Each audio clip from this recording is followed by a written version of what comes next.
Education expert Syed Abidi साहब हमारे साथ हैं, उन्हीं से बात करते हैं। अब आबिदी साहब, 10वीं और 12वीं जमात के इम्तहानात जून जुलाई में हो रहे हैं और तलबा ने एहतजाज शुरू कर दिया है ऑलरेडी। और आपके ख्याल में तलबा को इम्तहान देने में क्या मुश्किलात आ सकती हैं और आगे चल कर तालीम पर इसके क्या असरात होंगे, हुकूमत का क्या लाहे अमल होगा, ये सारी बातें ज़रा इन अ नटशल हमें समझाएं।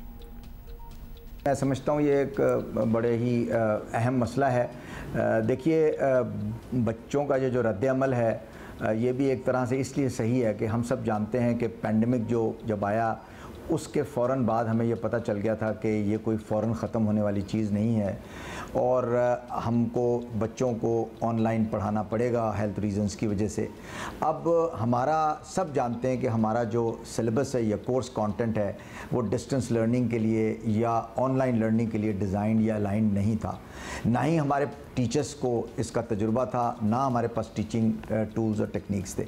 हमें फ़ौरी तौर से, जिस तरह दुनिया ने, देखिए 1.5 बिलियन से ज़्यादा बच्चा जो है इफ़ेक्ट हो रहा है वर्ल्ड वाइड, तो लोग इसको अडॉप्ट कर रहे हैं चीज़ों को। हमें भी चाहिए था कि हम एक पैंडमिक एजुकेशन पॉलिसी लाते और उसके तहत इस किस्म के इनिशिएटिव को लॉन्च कर देते, जहाँ पर ऐसे वक्त आने पर हम बच्चों का इम्तिहान जो है ऑनलाइन भी ले सकते, और अगर हम ऑनलाइन पढ़ा के क्लासरूम में बिठा के लेना चाहें तो स्टेक होल्डर्स को अब ऑन बोर्ड लेते कि हम क्या उनसे पूछेंगे और इम्तिहान किस किस्म का होगा, ताकि इस किस्म का एजुटेशन अभी ना होता और बच्चों को भी पता होता।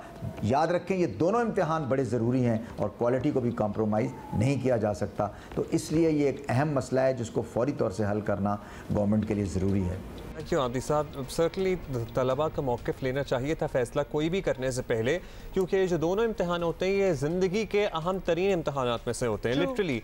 इसके बाद मेरा ख्याल है शायद ही कोई पेपर हो एज इन जिन्होंने आगे सीएसई वगैरह देने, लेकिन ये जो इंटर का इम्तहान होता है, क्योंकि इसके बाद आपने अपना करियर पाथ चूज़ करना होता है।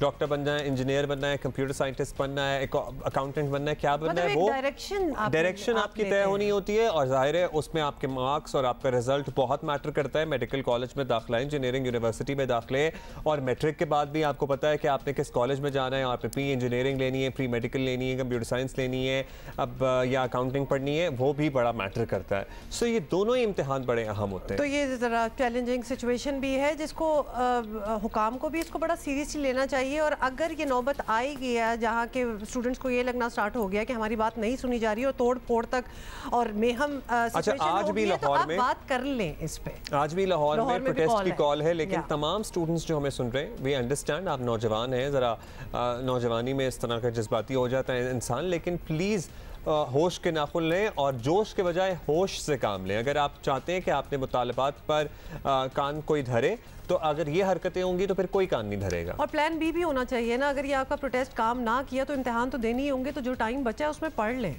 I mean, like, ये बुरी बात तो नहीं और है वो ना, तमाम स्कूल और कॉलेज जो कि पंजाब में आपको पता है सिर्फ 10th और सेकेंड ईयर के लिए आज इजाज़त है आज से खोलने की, वो तमाम जो खिलाफ वर्जी कर रहे हैं वो भी सुने, बाकी बच्चों को ना बुलाएं।